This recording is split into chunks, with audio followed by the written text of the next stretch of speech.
Hello, good evening, and welcome to this evening's really special program, the Hungnam Rescue. I think it's appropriate that we're having this in December, which was the month in which the Hungnam evacuation took place in the winter of 1950. Thank you all for joining us. My name's Tom Byrne. I'm the president and CEO of the Korea Society.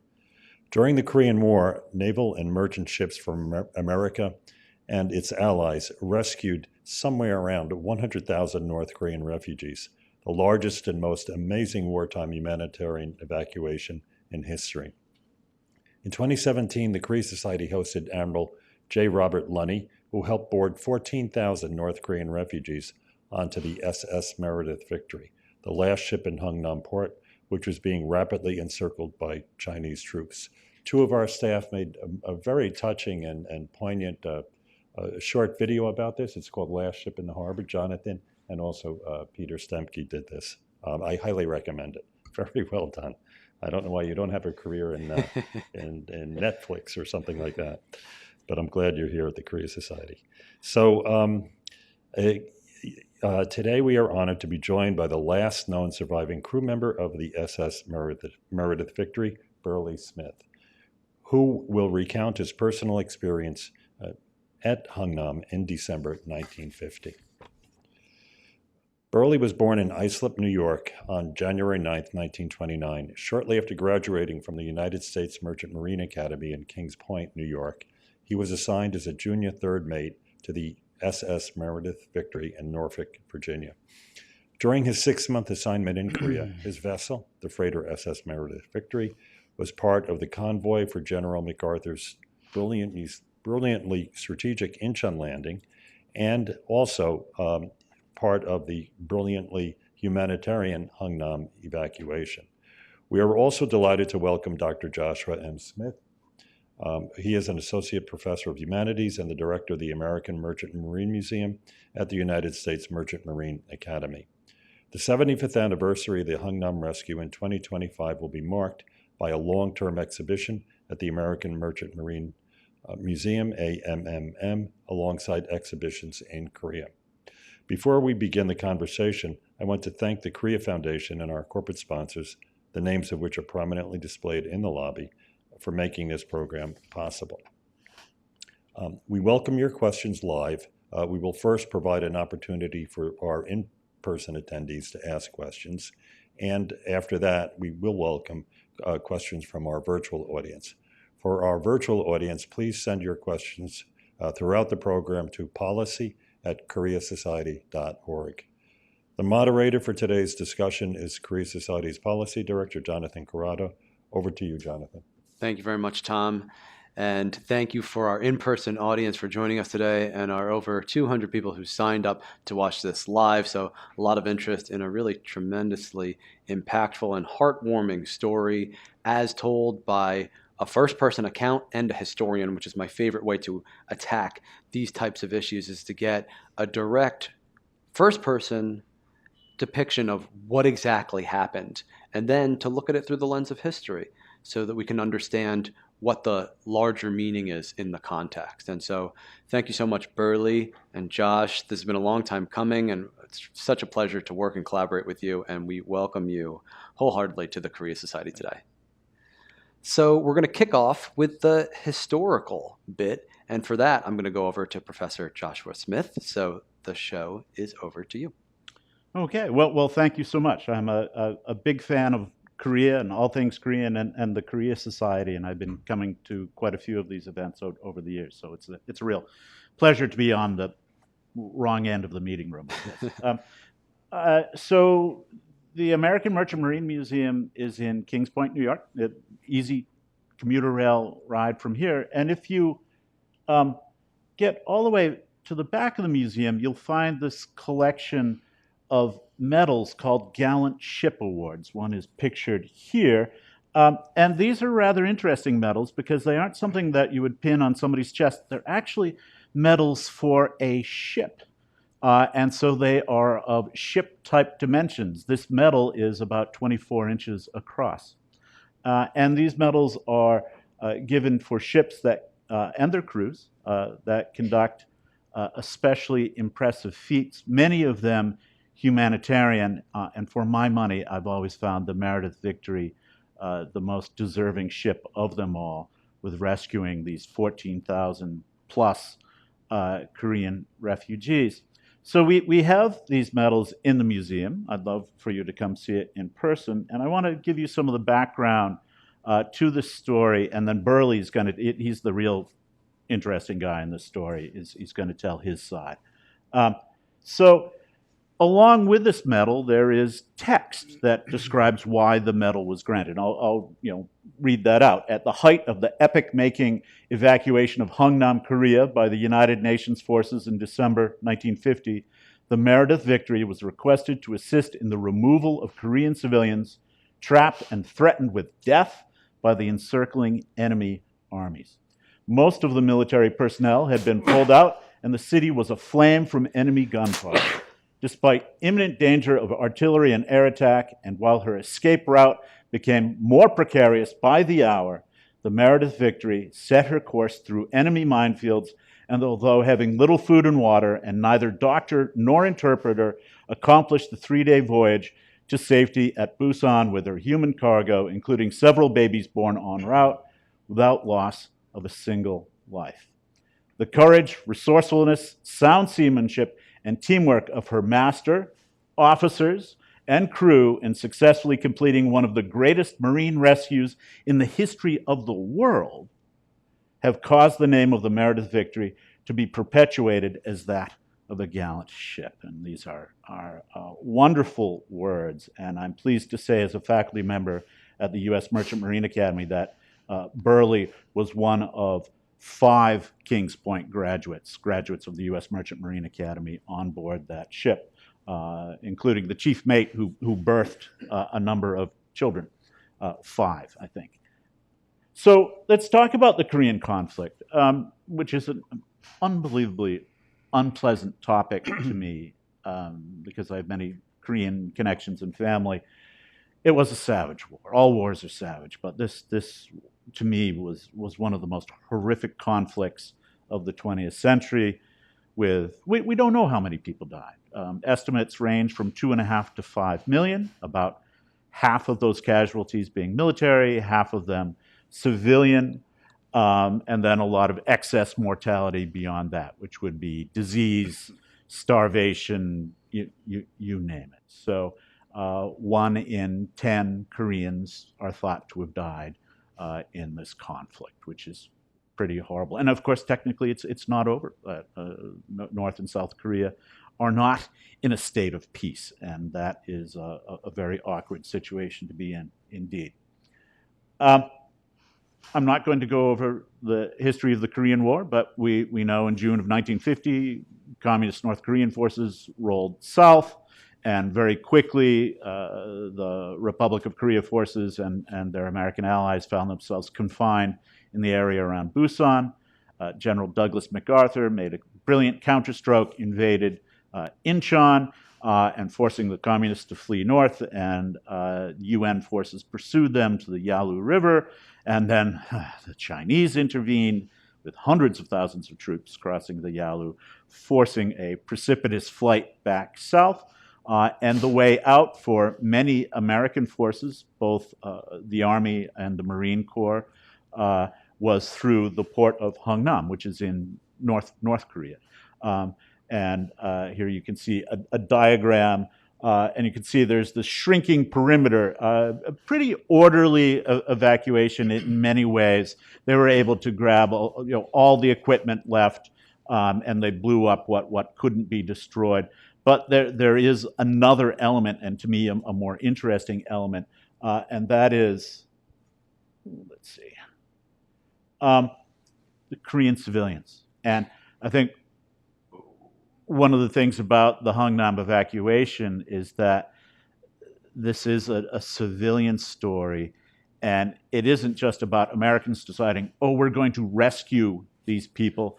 It's Koreans stepping forward to the UN forces and writing a letter that becomes this memo to General Douglas MacArthur, saying that, hey, the UN troops are leaving, and we have many, many people who think they are going to be murdered.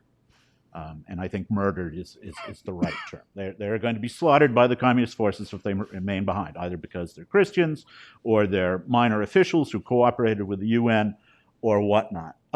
And so the message gets across, and the UN command determines, oh, okay, it looks like we need to evacuate about 30,000 civilians, and proceed to do so.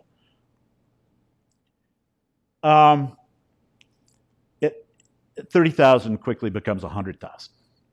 And this photo, I think, is quite evocative. You can see what a huge crowd that is, and that looks like a lot of ROK soldiers, Republic of Korea soldiers, and civilians mixed in. You can see Allied merchant ships in the background.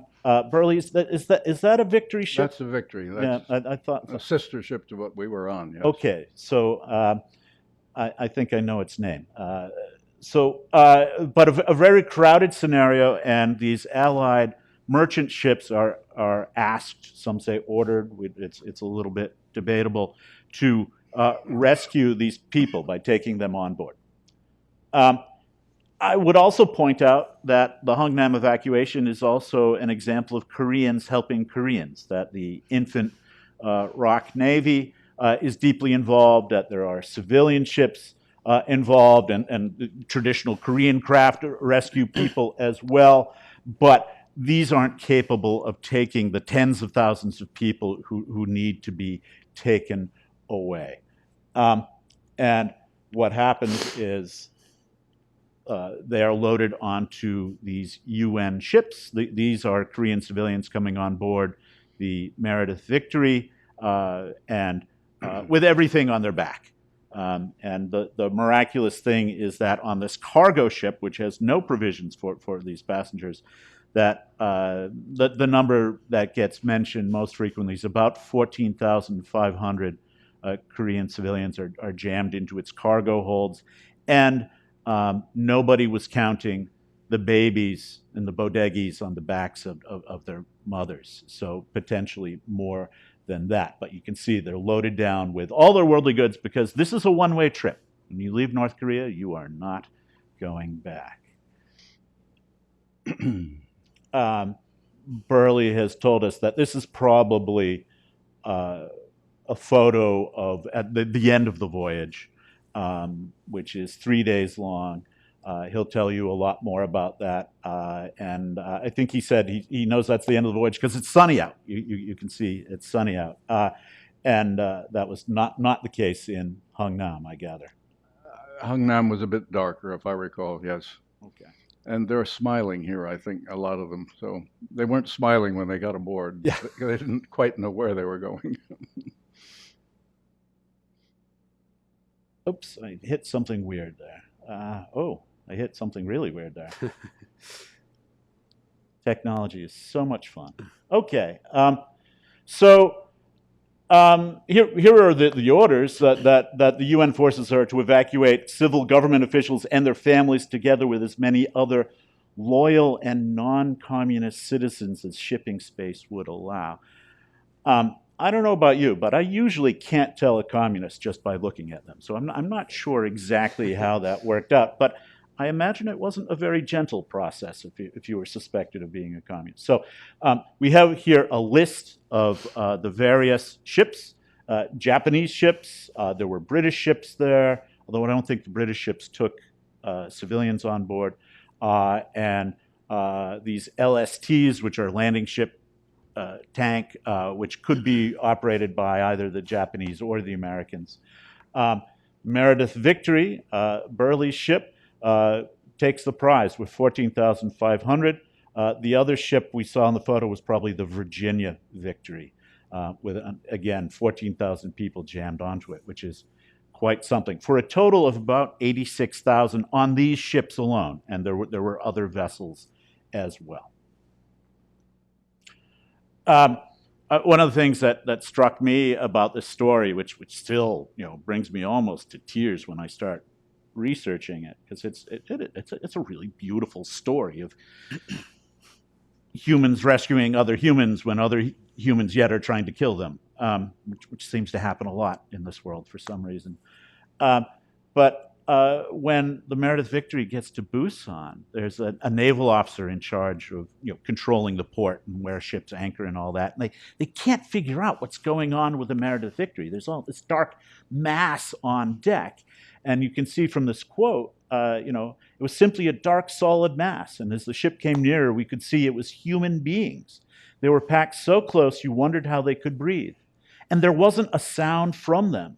They just stood there, silently waiting. Unless you saw it, you couldn't believe it. Were they in shock?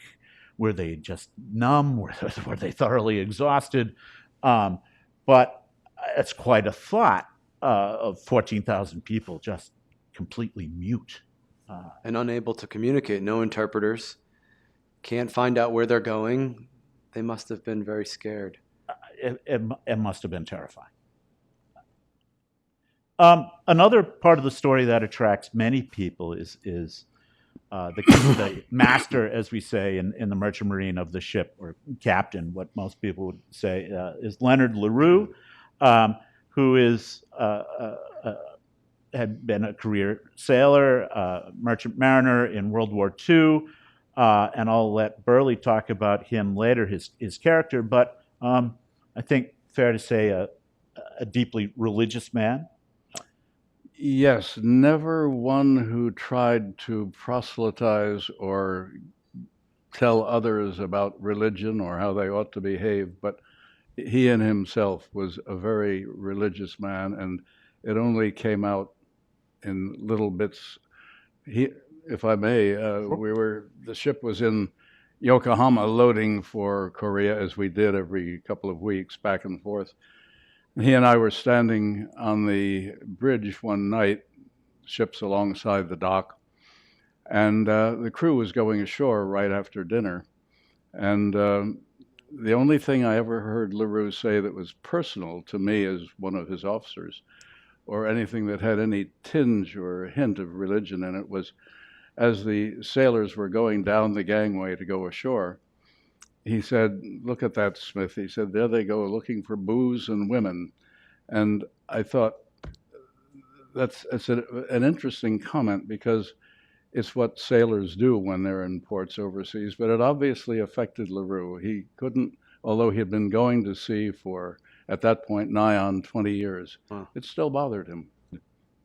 Yeah. So a very interesting man. And several years later, after being hospitalized in Japan, I believe, he has some sort of experience, and he decides to give up seafaring, and he becomes a monk in a monastery in New Jersey.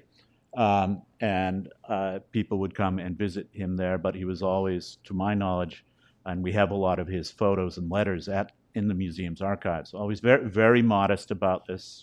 He would answer questions, but he didn't wear it on his sleeve, so to speak.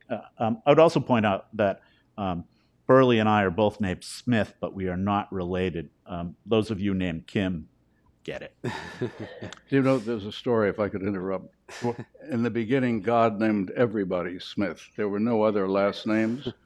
But gradually, as people committed sins, they were called up, and God would decide what to change their name to. And some of them became Corrados, some of them became... Thanks, Burley.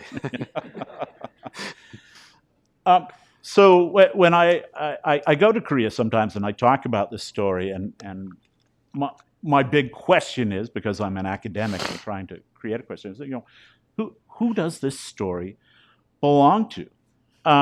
Well, and in part, sure, it's a merchant marine story that the U.S. Merchant Marine Academy loves this story. There were 5 graduates on that vessel, and there were other graduates from the academy at Hungnam as well. We also have other people involved with Merchant Marine groups. Scarlett Rose is a vice president of the American Merchant Marine Veterans Group. Has written about this and how it's more than just the Meredith Victory, and she's right. And she's also intriguingly started to figure out there were American women involved on some of these merchant ships in this rescue as well, which is brilliant. That I love that she's spreading the story. Other groups, I think it can be seen as a Christmas story, and more specifically than just generally Christian, I think very much a Roman Catholic story. It is a Christmas miracle. I think there are books and films that title it that, and you get certainly Bob Lunny was on board, was deeply religious as well, a Catholic. I believe you're Catholic as well. Captain LaRue eventually becomes Brother Marinus, or Marinus, I should say. And in fact, in 2019, the Catholic Church has initiated a canonization cause for him. So potentially, long after we're all gone, he could become Saint Marinus, Saint. But I'm not sure exactly how that works. But it's in the works, and we've had priests researching that, coming to my museum and going through letters and whatnot. So because it is deemed apparently a miracle, right, which is the criteria for sainthood. And of course, Koreans. Never forget this. This is a Korean story. It's a story about Korean refugees who still inhabit Busan. Many of them, the 5 babies who are born on board. The American crew, of course, can't communicate, so they actually do something quite funny. And the Koreans, when I spoke in August in Busan, didn't know this. They named the 5 babies born Kimchi 1, Kimchi 2, Kimchi 3, Kimchi 4, and Kimchi 5, because that's the Korean they know. That's it. And Burley may have a chance to talk about the kimchis in a few minutes. Certainly during when a few years ago, the Museum of Contemporary History in Seoul did a great exhibit about this. There is some question, some controversy about whether President Moon Jae-in's parents were on board the Meredith Victory. They were certainly on board an American vessel that came out of Hungnam. A lot of confusion. Nobody was writing down names, right? So we don't know, but it's certainly President Moon believes his folks were on board, yes. Which is, terrific. Popular culture too, movies as well. So this is not a story that's going away. And so to wrap this up, I think this is an event worthy of memory and analysis, and there are people working on that. Ned Forney, who I think has spoken here, right? Yeah. Has done a lot of work on it. His grandfather was the American officer in charge of getting everybody off the beach. Phil Lacavara's written a very good book about this, and then there's my friend called The Monk and the Mariner. The Monk and the Mariner. So there we go with the religious angle again. So I think in many ways, though, this is more of an emotional story than an academic one. And there are, of course, ongoing commemoration efforts both in the Republic of Korea and here in the United States. And one of those is going to be at my museum next year, a year from now. We should be opening an exhibit on the Hungnam Rescue out in Kings Point. And I'd love to have everybody come out for that. All right. Thank you so much, Josh. That's my story. And if we could pass that over to Jonathan. Well, Josh, I think you did a fantastic job of giving us a sense for the historical stakes, the personal legacy that this leaves behind, and I believe over 1 million descendants of that evacuation, so roughly 100,000 are actually on those ships, and there's 1 million alive today that are living lives in South Korea thanks to people like you, Burley. So definitely a historical event worth remembering. So I'll ask you to look at these pictures, Burley, and you'll recognize someone familiar over here, I believe. So this is you as a young man. And if you could just look at your fellow crew and then your captain, LaRue, there, and remark a little bit upon who your crewmates were and what your leader was like. The picture on the right is 3 of the 5 Kings Pointers who were on board.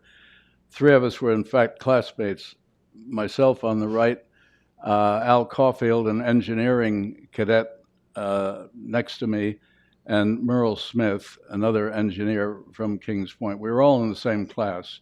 So we had all just graduated and had our licenses in the Merchant Marine as either third mates or third assistant engineers, which enabled us to go on any merchant ship and serve in that position. The fellow on the left is Bob Lunny, who was a little bit older than we. He was about 24. The rest of us were 21 or 22 at this point. So this is Lenny here? This is Lunny. Okay. Lunny had served as an enlisted man in the Navy just at the end of the war, and then had gone back to school, and he eventually ended up studying law.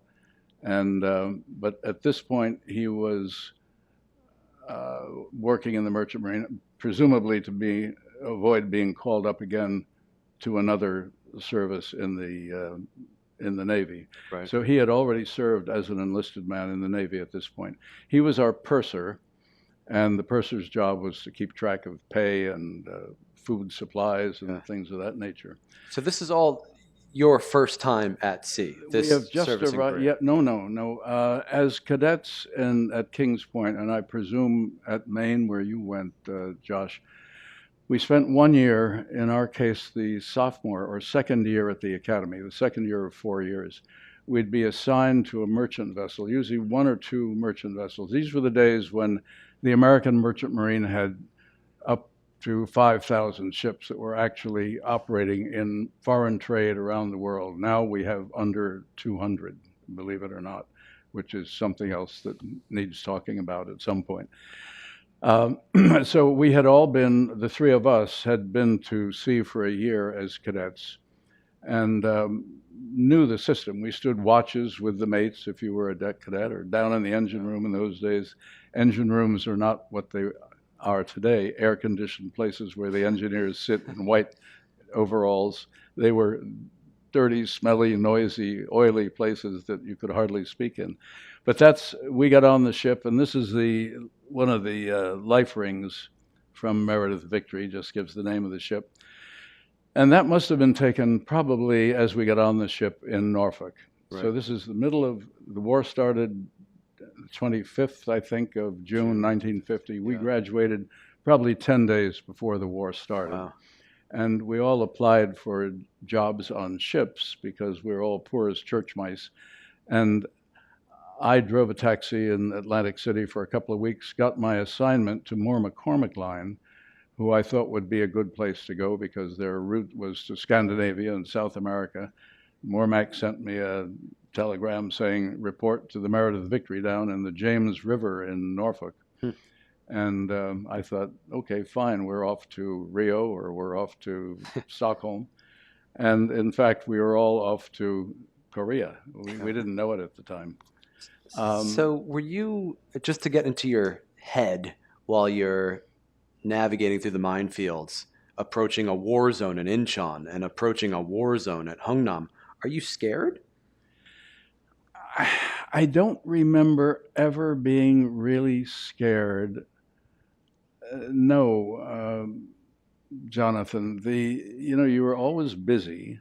Yeah. Even if you were off watch, there was so much going on. At the Incheon invasion, for example, the sky was lit up with fireworks. It was the Marines who should have been scared. They're all in their landing craft going ashore a couple of 100 yards away, and the sky is lit up with all sorts of armaments. So that we had a couple of planes bomb us the first day at Incheon at the invasion, but they were going after the cruisers, not for us. We were small game. Right. And I don't recall ever really being frightened. We were alert and anxious. And that training certainly helped you. Yeah. Okay, so you're in Yokohama and you're running supplies back and forth to Korea, and then you get the call to Hungnam. And so this picture tells a very specific story. So I hope you can tell us a little bit about, this is you here. So what are you doing here? Well, this is me in the heavy coat that we had traded cigarettes for from the Army boys because we had nothing but summer gear when we got out to Korea. Oh, man. We got up to, we were discharging aviation fuel, jet fuel, in 55-gallon drums, these big drums, down in South Korean Busan. And we got the call to get out and get up to Hungnam. Presumably, we thought to just take cargo, tanks and bridges and whatever else they had. They the wanted army to was get out. retreating Right. to help them. And so we left with a couple of hundred tons of the gasoline still down in these drums in the lower hold, but most of the hatches were absolutely empty. So we ran up to Busan, up to Hungnam, which was about 300 miles. Took us about a day and a half to get up there. It's right up the east coast through the Sea of Japan.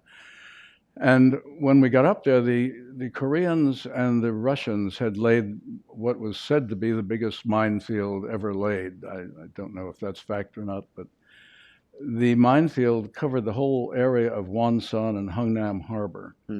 So for about a mile before you got into the dock, you had to go through this swept channel that some of our Kings Point classmates who were in the Navy, and that's a whole nother story, had swept this channel with little wooden minesweepers that had opened up a way for us to get into the dock.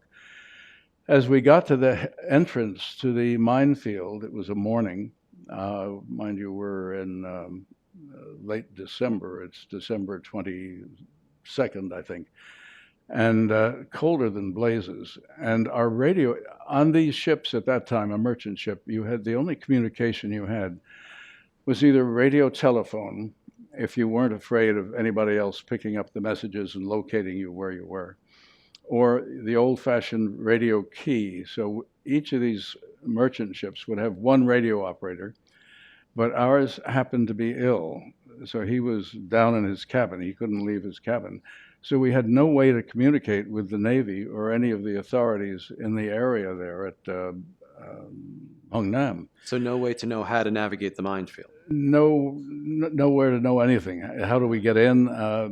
Because we didn't know what the channel was, where to go, what they wanted us for. So because I was the youngest one among the deck officers, and I still knew my Morse code, you know, after a year or two not using it, you forget it. It was my job to go up and get on the flashing light. That's just a huge, we call them Suez Canal lights. They're the lights that the ships use as they're going through the Suez Canal. And the name has sort of stuck over the years with any big searchlight like that on a merchant ship. So with this light, you've got a little flicker on the side, and you can send messages with it, dots and dashes. So I got on the light, and there was a little picket boat, as I would call it, small naval craft, standing out at the beginning of the swept channel. And I flashed to him. And of course, the Navy guys are so fast on these lights that it's impossible to read what they're saying. But I just said, this is the Merit of the Victory. We're up from Busan. How can we help? What do you want us to do? And they flashed back, we're sending you the pilot, and come on in and anchor. So that's what we did. We followed the swept channel, which was a channel probably maximum 75 yards wide, that had been swept by the minefield, by the minesweepers through the minefield. And the only thing they had to mark the channel were little white rubber or plastic bumpers like you see in any marina on the side of small boats. And these things were placed at intervals of every 50 yards or so. And so if you hit one of these mines, what we happens? had hit a mine, particularly presumably it would have hit at the front end, and that's where we had in number 2 and number 3 hold all the aviation gasoline still down at the bottom.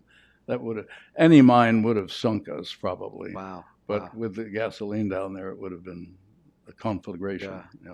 Okay, so you arrive at Hungnam. What do you see when you get into harbor? Well, there were probably 2 or 3 LCTs, the big tank loading landing craft, still alongside loading materials. There are a couple of pictures, I think you may have 1 or 2, of the shoreline was just covered with huge pieces of equipment that the Army and basically the Marines in this area were trying to save. And a number of Navy ships, probably a dozen naval ships in the harbor area where it was safe, where there were no mines. Yeah. And on the shore, along the shore, hundreds and thousands of refugees looking just like that. Right. Pardon me. Yeah. Okay. So then it's your task to load the refugees. So can you tell me a little bit about what that process was like and what the refugees were like? What were they wearing? What was their mood? How did it all unfold? The Korean refugees were remarkable. And I think the one thing that remained with all of us who met them was the control that they exercised over themselves. I can't imagine any other group of people who would have been as calm, at least outwardly, and as well behaved and as, I don't want to say obedient, but as cooperative. Whatever they were asked to do, they did without question. Of course, there was no communication between us on the ship and the refugees. There was no language that we could use mutually. They were absolutely, I've often thought if it was a bunch of, my ancestors are partly French, if it was a bunch of Frenchmen or Italians or Irishmen in a crowd like that, there would have been pushing and shoving. And oh my God, here's a ship, let's get on it, let's get out of here. The Koreans were absolutely docile. And they did exactly as you asked them to do. We were all using just sign language, over here, over there, and down in the hold where I was and the other two mates were, we would tell them, back up, get into the holes, go right back up, stand, don't sit down, because we wanted to get in as many as we could. Right. It was just remarkable because I would have been terrified had I been a Korean in those circumstances. Certainly. I wouldn't have known whether we were going to take them out to sea and dump them overboard, Yeah. Right. just to get rid of the burden of feeding and taking care of them. And there was none of that. Yeah. And this is literally the last ship in the harbor, right? There's nothing behind you. No, we were tied up alongside another ship of about our size. It was a ship named the Norkuba freighter that was loading the last of the actual merchandise that the Marines were outloading. And there was no room for us to go alongside another usable dock. Yeah. Pardon me. Let me ask you don't have a cough drop, Barbara, by any chance, do you? If anyone has a Little cough water drop, right thank you. there's some water for you. Barbara and I just got back from a trip to Fiji and New Zealand, and we had a dirty bottom on our ship, and they wouldn't allow us to go into New Zealand waters, so we were hanging out there for quite a while. Wow. So, We do have one. yeah, thank you very Thank much. you, That's Barbara. great. That'll do. I'm sorry. So, Yeah. So you're loading the refugees. They're all coming in. You got the Norkuba on your side. we're alongside the Norkuba, and she's loading. She stopped when we got alongside her. She must have been practically the last ship out of the harbor because we were there for about 24 hours alongside her. Yeah.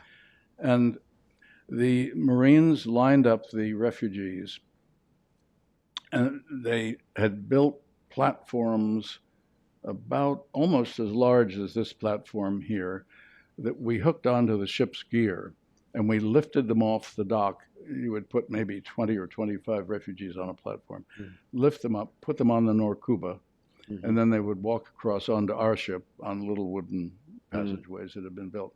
And then on our ship, with our own ship's gear, we'd lower them down into the lower hold, then the lower tween deck, then the upper tween deck, and then close off each deck as we filled them. Yeah.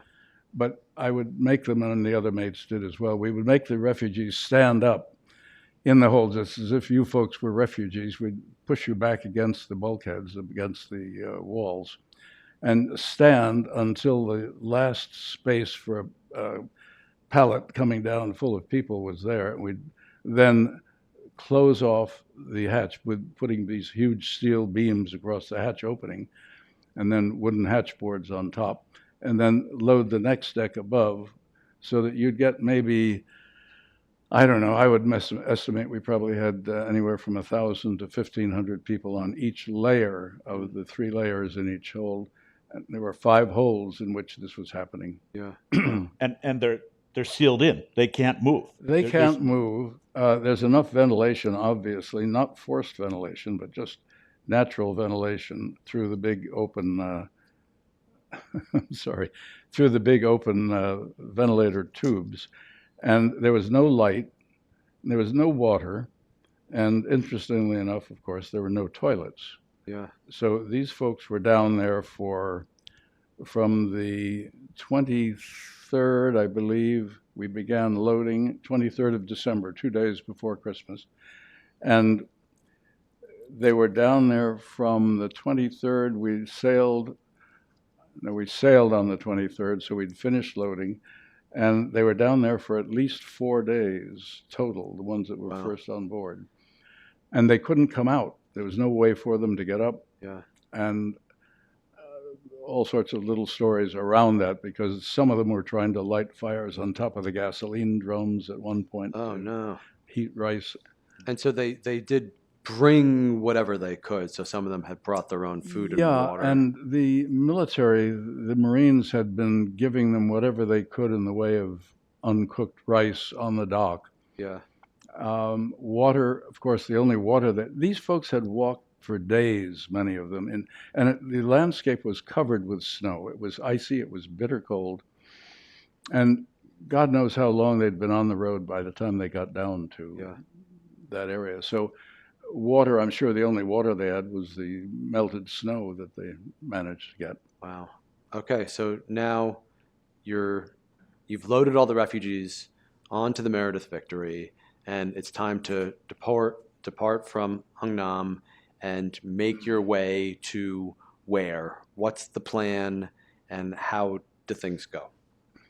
When we finally left on the 23rd, remember, Hungnam is up in North Korea, so we're well north of any favorable landing for these people.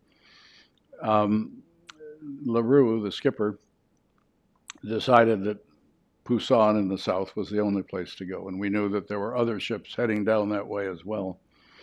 So we headed off with no orders. It was just a matter of, Captain, goodbye, good luck, and Pusan is 300 miles down that way. So off we went. The weather, fortunately, was good, because on the main deck of the ship, where there was no overhead cover for the refugees, there must have been, we've seen the photographs, these folks were stuck. There was no place they could go. If there was rain or snow, or if the wind was blowing, that was tough. So we steamed south to Pusan, about 350 miles, which at 16 knots, which was our normal speed, would take us about a day and a half. And we got down to Pusan, and they weren't expecting us. There was no communication that made any sense among the ships and the shore in those days, because of radio silence and the fact that we had no radio operator who was functioning.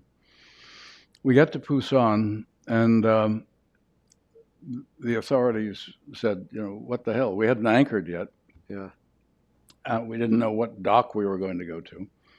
And when the authorities knew that we were there with 14,000 people on board, I guess they panicked a bit and said, well, drop your anchor.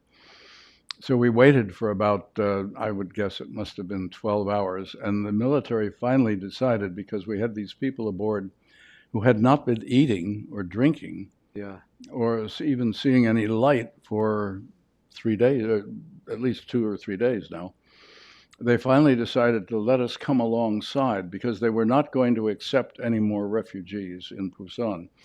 Remember, everybody was fleeing south. This is when the Chinese were pushing the Marines on the East Coast, and the Army, the U.S. Army and the ROC Army on the West Coast were being pushed back down. We had driven them way up almost to the Yellow River, but we had been driven back as soon as the Chinese came into the war. So Pusan was full of refugees of all sorts who'd been coming in by land. is full of troops who had been, actually, they were deserting some of the, it was not a good time for the American military at that point. So who rejected? Was it the U.S. military or the Korean government that No, said? the U.S., the military. The U.S. said, military. yeah. Okay. The military was in control of all the port operations. Okay. So they simply said, we can't handle you here. We've got too many refugees. We're in too much trouble here as it is. Mm-hmm. So what we'll do is we'll send you down to Kojido, which is an island perhaps 30 miles further south of, at that point there was no bridge, as I recall, to Koji from the mainland, but now there is. You can drive over quite comfortably. So the Army did give us, again, 55-gallon drums full of boiled rice for 14,000 people. I don't know how it was distributed, that we just brought the drums aboard and left them on deck. And the refugees must have passed it down to the people who were below decks who couldn't get up. And they brought aboard, we had hoses, of course. They brought aboard freshwater hoses. So we were able to get fresh water to these people, because many of them, I remember Merle Smith, who was in that photograph of the original boys there. Merle said the only contact he'd had as an engineer with any of the refugees was one night in his cabin. There was a gentle knocking on his porthole, and one of the men had come up out of the hole onto the engineer's deck and had a cup, an empty cup, and he just gave it to Merle, please, some water. But you can imagine, there was any 6 of those refugees could have come up 2 more decks up to the bridge where I or any of the other 2 mates was standing watch with one helmsman. They could have killed us both very easily, taken over the ship, and taken it anywhere they wanted, because we had only 1 pistol aboard. The only armaments we had were the captain's pistol in his safe. I presume he had one that he knew how to use. And they could have taken over the ship. Yeah. As we left Hungnam, it would have been about 10 miles north of where we were in Hungnam if they had wanted to take over the ship right then. Yeah. And we never had any idea how many bad actors there might have been among these 14,000. So we were lucky. Yeah. And so I wanted to talk about this cute little baby, who is Kimchi 1, I believe. This is number 1? I think this is Kimchi 1. So the most literal manifestation of the Meredith Victory's very human legacy is the Kimchi 1, 2, 3, 4, 5. So there's 5 babies born while you're transiting. Who helped these babies be born? How did they survive? Not one of them had any health issues. It's just remarkable to me. One has to assume that there were experienced women among the women. I don't know what the balance percentage-wise between men and women was among the 14,000, but it wasn't overwhelmingly male. So I would think that at least 30 to 40% of the refugees were female, because it was a family movement. Really, the whole thing was essentially families. So one has to assume that the women who came up with the pregnant women when they were ready to deliver, and we had a spare cabin down below on the main deck, which they used as a maternity ward. Wow. We had to assume that there were women who were experienced in childbirth. Dino Savastio, our chief mate, who wasn't involved in the navigation of the ship or anything, was available to sort of stand by and be of any assistance he could with equipment. But what else, he didn't we had know very anything little about first aid stuff. So it was really, I believe, up to the Korean women to assist at the births. And then here's Kimchi 1 and Kimchi 5. And you had the opportunity to meet these gentlemen years later when you returned to Korea. So can you tell me about your return trip to Korea and what it meant for you to meet? Barbara and I went back in 2018 at the invitation of President Moon, then President Moon, whose parents had been with us, presumably, even though you say there's some question now. And both these gentlemen were there. These are the only two kimchi babies. And as you've said before, kimchi was what they were called because it was the only Korean word that any of us had ever heard and remembered. These gentlemen were both there. One of them, the gentleman on the right over there, is the one who had, as a child, his family, because of course he was born on our ship, so his family had left two young children in North Korea when they fled through Hungnam. And of course, he never saw them again. A real tragedy. He's a businessman now in South Korea. I believe he's operating out of Seoul. This gentleman is the veterinarian. He specializes in cows, we are told. But he's a very personable fellow. And they were number 1 and number 5. So it was very pleasant to meet them, of course. So we've met them several times since then. So here's you returning to Korea and being bestowed with your own medal. Well, the President Moon was lovely. He couldn't make the reception himself, but he laid on through the Ministry of Patriots and Veterans Affairs. It was really a lovely and very efficient and very pleasant operation. And they laid on this party for us on Kojido, the island where we delivered all these 14,000. And they have built the most impressive model of the Meredith Victory. I don't know if we have pictures of it. Yes, this is a model of a victory ship. It approximates a victory ship, but it's a huge affair on Kojido, right where all these 14,000 folks were delivered. And the reception that President Moon laid on for us with the minister who runs the Ministry of Patriots and Veterans Affairs was most generous. We had a huge luncheon. There must have been 20 or 30 generals and a smattering of admirals. And so a true hero's welcome and a much deserved it's just one. Wonderful to go there and meet them. We were able to get an American flag from our senator in Florida. And of course, from the mayor of Miami, we managed to get a Florida state flag. And we presented those to the minister. And it was just a wonderful time. The hospitality of the Koreans is just incredible. Absolutely. I can certainly attest to that as well. So I want to give an opportunity to our audience to ask questions. So please go ahead and think of your questions and raise your hand if you would like to ask one. Just ask that you keep your questions question-like and identify yourself before you do that.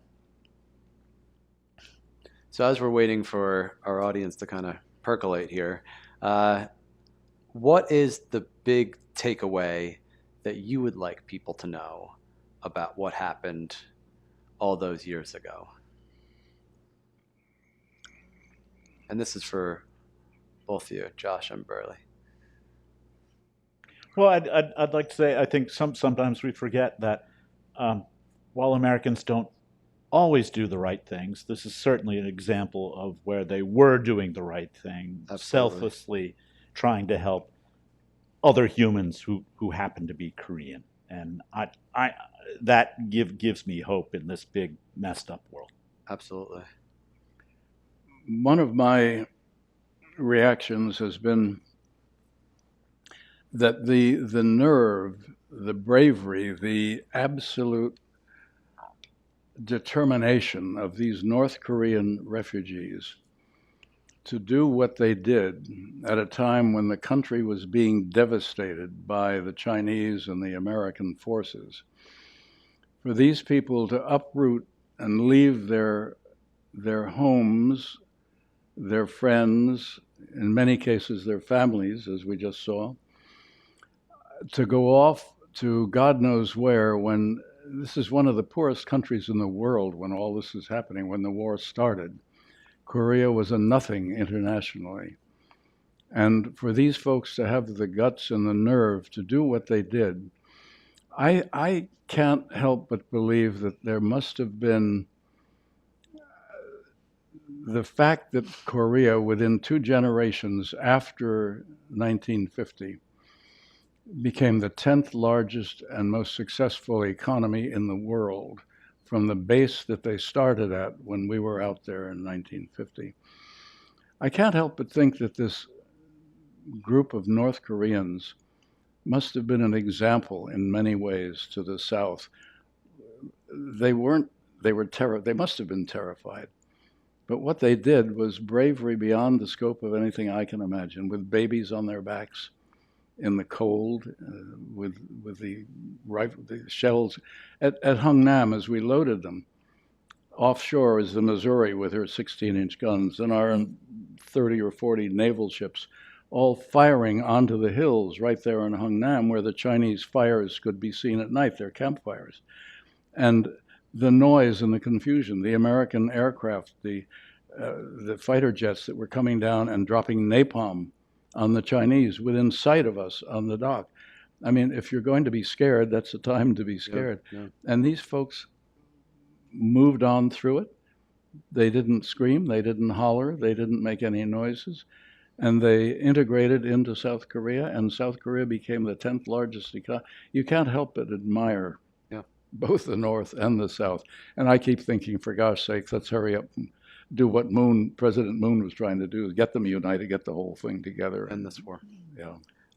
Okay, so we do have a question here. I'll go to James in a second. So we'll take two at the same time. I'm going to read one from one of our virtual viewers, and then we'll also do James, and then we'll go to both of you for your responses. So this is Kenneth Buckley, a Korea Society member. So prerogatives of being a member, you got your question moved up to the top of the queue. So how did the Hungnam evacuation influence public perception of the Korean War in the US and internationally? So was this an event that a lot of people knew about at the time and admired, and it changed the way they thought about Korea? Because the whole, and I'll just jump in while you're thinking. Of course, now in the legacy of Gukjae-Sijang, the movie that a lot of people are familiar with, right, which depicts these events and portrays them much in the same way that we've discussed them here. But at this time, and please correct me if I get this wrong, public perception was beginning to turn against the war due to the retreat and MacArthur's miscalculation, the drive up north, and the underestimation of China entering into the conflict. And American people started to question, why are we there, hoping to get that post-war peace dividend and not quite getting it, the post-World War II. You know, in my understanding of these events, it was such a chaotic part of the war that actually the American public didn't know about this evacuation for months. Wow. And I see a lot of newspaper articles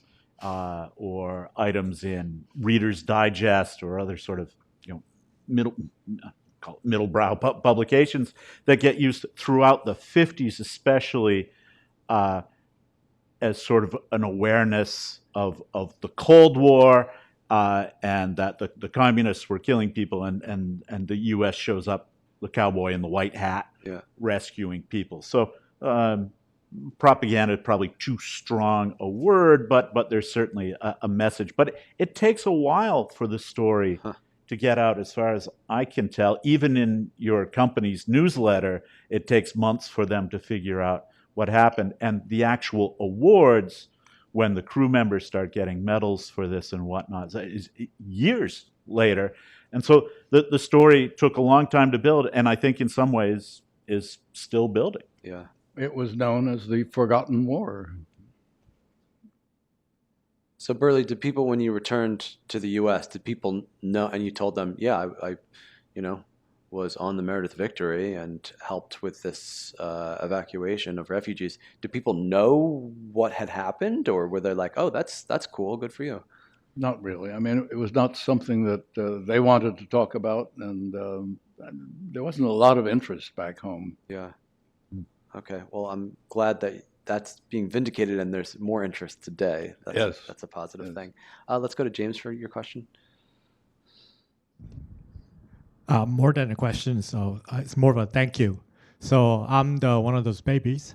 So because of you and all your shipmates and who survived, so my mother was and her dad and mom, whole family and her 8 siblings were on the LST, and thank you, and because literally I will not exist if you weren't for all the great work that you have done and landing in Busan and met. And my dad was also North Korean refugee, but he came by land to the south. But mom was on your boat, so I'm really grateful in all the work that you guys have done. Thank you, thank you, thank you. Thank you. That's wonderful, James. I didn't know that. James is also a member of the Korea Society as well.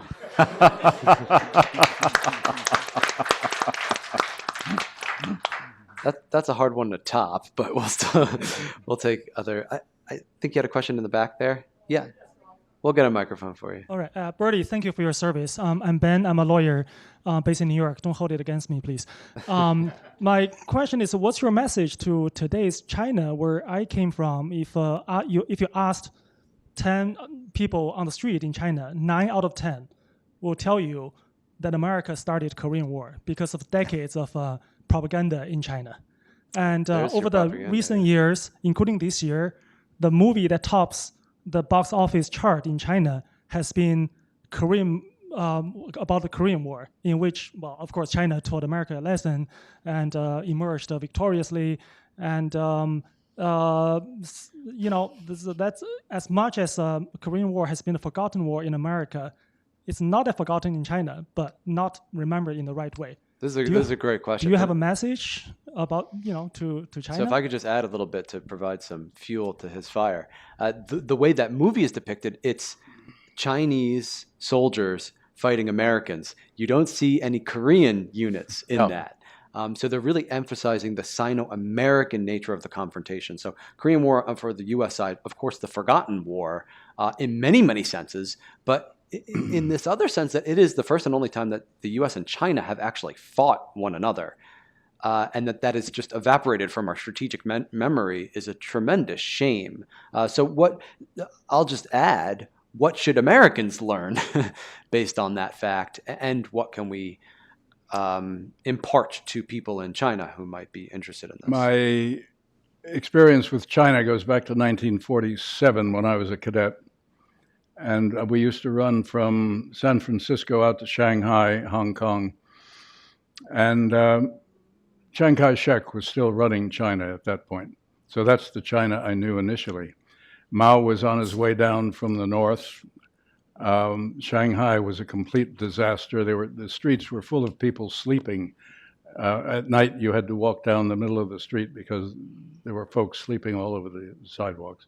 We lost on the President Cleveland, the ship that I was on, we lost one of our young crew members because he was murdered going ashore celebrating his birthday one night. And it was just Shanghai was a horrible place in those days. Later on, I've spent a considerable amount of time with my wife, Barbara. We did quite a lot of business in China during the early 2000s. And we marveled at the difference between I'm not answering your question directly, but it was a remarkable change from the 1980s when after Mao took over, and China was a horrible place to go and try to do any shopping or do anything commercially because the folks that you wanted to deal with just didn't know what they could do, and the stores were in bad shape.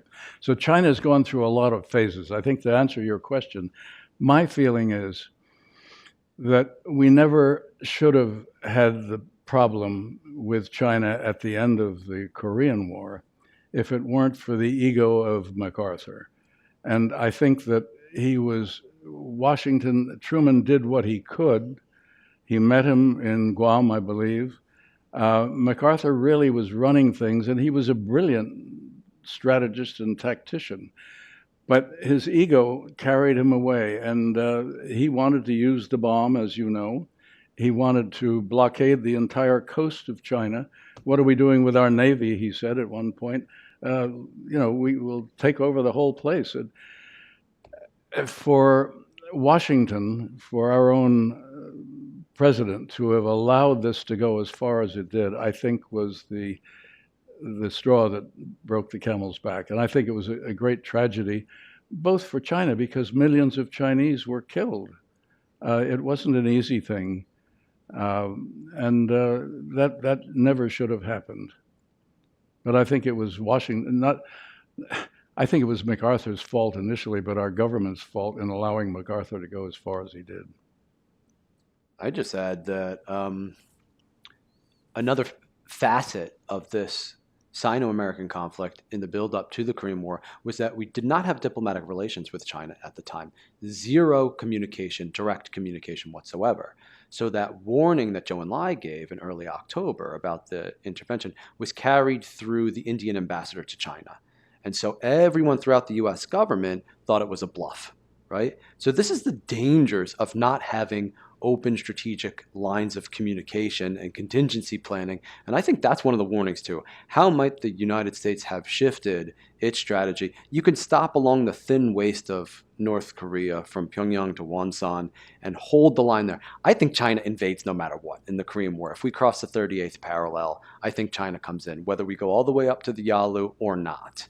And the momentum was headed in that direction. This is just my personal observations, right? So I don't think that could be prevented. But the lesson, the historical lesson, would be we need to keep talking so that we can prevent needless escalation from happening. Josh, you're a historian. Correct me, please. No, well, and of course, China, Ming China had traditionally had this very close relationship with Korea. That is complicated. And we didn't take that into account. The Chinese, I think, yes, probably were going to enter anyways, and it took them months to marshal all those hundreds of thousands of troops on the Yalu. And of course, I believe Mao's son dies in the Korean conflict as well. So they take a lot of punishment as well. And I suspect that's why the Chinese remember the Korean War, because, and actually every time the Chinese enter the Korean Peninsula, it seems to be a lot of people die. We still don't have direct communications with North Korea. I think do we do that through the Swedes? Is that how we have a way of communicating? But it's back to that indirect method. Sure. I'm not sure we can reward the North Koreans who are behaving very badly right now. Not to sound condescending about it, but with recognizing them. So there are a lot more clever people than I who've tried to crack this code and figure it out, and they haven't yet. Right? Yep. It's a conundrum for 75 years. Who knows? Yep. Okay, more questions from our audience. We did get additional ones. I'll just do one more. So Thomas Crawford asks, Burley, how has your participation in the evacuation impacted your life and your perspective on life? I'm glad you asked. I was deeply in love with Jane when I left at the age of 21. Jane back in Atlantic City. We'd been going together for 7 or 8 years. And her letters during the 6 months that we were in Korea became fewer and fewer. And by the time I got back in January to Atlantic City, she had become engaged to the boy across the street. So that was the major impact of the Korean War on my career. But it's a happy ending because you ended up with Barbara, so that's a good... Eventually. Now, I think career-wise, it was, I think, going to sea as a remarkable effect on one's view of the world, the peoples you see, and the things that it opens up the world to you a great deal. And it was part of the reason that I went back to graduate school later, and I'd seen the world. I knew what was going on. And there is an old proverb, I forget where it's from, that else the arrow leave the bow, 'twill never reach the mark. A prophet is never appreciated in his own country. And so a lot of the things that I was able to accomplish working in Colombia or working in England, I think never could have been done unless I had been sort of pushed around and shoved around. And you worked in shipping, so a It was direct always tie. shipping, yeah. And the shipping in Korea was basically the shipping that one would do anywhere in the world. But it didn't embitter me in any way. And the one thing, Jonathan, that I think you have to think when you're a merchant mariner, unless you do hit a mine, you're sleeping every night in clean sheets, except for a very short period toward the end of our tour out there. We had plenty of food. There was a while when we were getting nothing in the officer's mess except tinned hot dogs and powdered eggs for 3 meals a day. That was our only hardship for a couple of weeks. And yet the young, pardon me, the young army people that we were taking with us and landing in places like Incheon, you'd be talking the night before the invasion with a young corporal up on the bridge of our ship who was just about to go ashore and begin fighting in the fields with the enemy. Yeah. What they went through in the foxholes and the slaughter. We had one boy actually who deserted from the group, a bridge building group that we landed in Incheon at the Incheon invasion. He deserted from his group and ended up trying to stow away with us in Busan a month or two later. The American military suffered tremendously, and it was not a place that the Army came away from with a lot of laurels. We were lucky being on the ships. As long as you didn't hit a mine, you were okay. But you were able to accomplish a whole lot of good. Well, we accomplished a few things, and of course you got a tremendous view of the war because you're anchored within half a mile of everything that's happening. Yeah. Okay, well, can I please invite our audience to give a round of applause for Burley and Josh? Well done. Wonderful job. Thank you so much. Thank you to our in-person audience and our virtual audience for joining us. Only the in-person audience can eat dumplings, which are in that kitchen right over there. The virtual audience, you can watch us eat them, I guess, if you want to.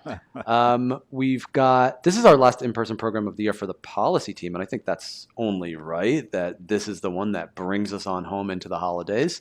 But we'll have a virtual program next Wednesday morning on the martial law episode in South Korea, and that's with Aram Her, who's a professor at Tufts Fletcher, and Michelle Lee, who is the bureau chief for the Washington Post in Tokyo and in Seoul. So please join us virtually for that one. Thank you so much to our Korea Society team for helping us put this show together. That's Bradley, Chelsea, Peter, and Tom, and Nabiha, our intern in the back. Can you please help me give them a round of applause? Yeah.